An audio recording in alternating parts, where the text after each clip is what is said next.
Taong 2015 nang makasagupan ni John Riel Casimero aka Cuadro Alas Angas ng Pinas ang isang mad-ayang taktika ng isang Thailander na boksingero na si Amnat Ruenrueng. Nakataya dito ang titulo ng World IBF Flyweight title, ngunit nabigungang matalo ni John Riel Casimero itong si Amnat Ruenrueng. Sa mismong laban nila ay kitang-kita ang maduming laro ni Amnat Ruenrueng, ginanap ang laban sa teritoryo ng Thailander na ito, kaya halos lahat ay pabor sa kanya, mapahurado at referee, na halatang pabor lagi sa kanilang kababayan na si Amnat Ruenrueng, kahit nakitang-kita na rito ang kanyang madumi na pakikipaglaban sa ibabaw ng boxing ring, dismayado ang Casimero fanatic sa naging desisyon ng mga hurado. Ngunit hindi siya nawalan ng pag-asa, muli siyang nag-insayo at nagpalakas ng katawan para sa rematch nila ng mad-ayang Thailander na boksingero na si Amnat Ruenrueng, dahil sa oras na maglaban muli sila ay sisiguraduhin niya na hindi na makakatayo pa ito. Taong 2016 ay muli silang nagharap sa ibabaw ng boxing ring, ginanap ang laban sa Diamond Court Beijing, China, at isang patas at mahusay na referee na ang kanilang kinuha para sa labang ito. Unang round ay pinapakiramdaman lang muna ni John Riel Casimero ang mga galaw at diskarte ni Amnat Ruenrueng, ngunit unang round pa lang ay lumabas na agad ang maduming laro ng Thailander na ito.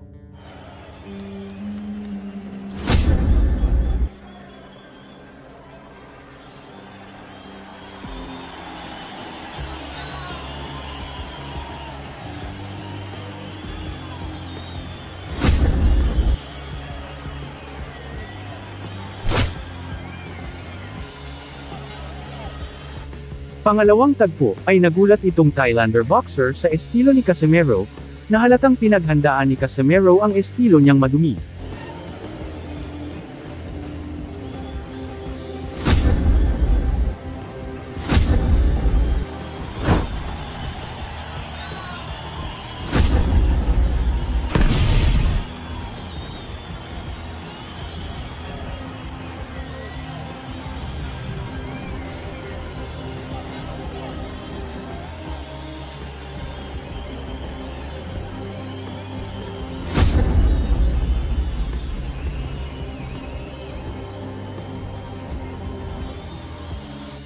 Pangatlong tagpo ay tila bihira na lang kung sumuntok itong si Casimero, na tila nakaabang lang para makakuha ng tiyempo, para magpakawala ng mga solidong suntok para patumbahin itong mad-ayang Thailander na boksingero.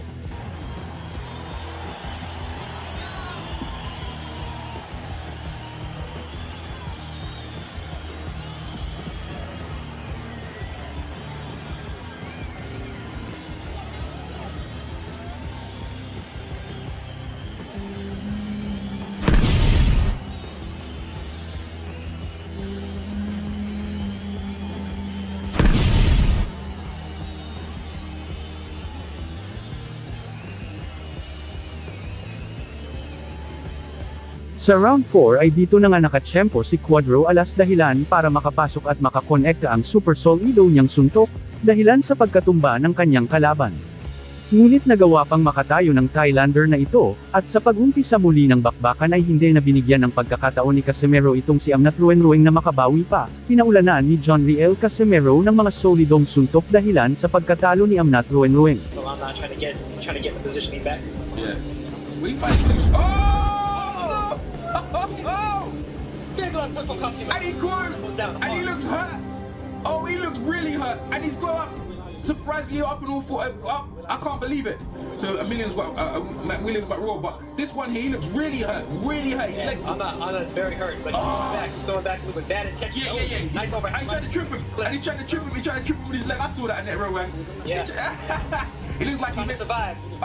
I tell you what, man, and he's after him. And the Philippines are trying to take out a year of frustration or after what happened in Thailand, and he's taking out Netram round. Good right to the body. And he's definitely Casimero is not trying to be hold on, and he won't be denied. And a good body shot, he's down again. To the body. Whoa! And the champion is down. Out of his seat. And you don't look like he's gonna get up. Is he gonna get up? No, the fight was waved off by Tony Weeks, and we have a new IBF flyweight champion of the world. And what a shocker upset of the year going on along with Uchi.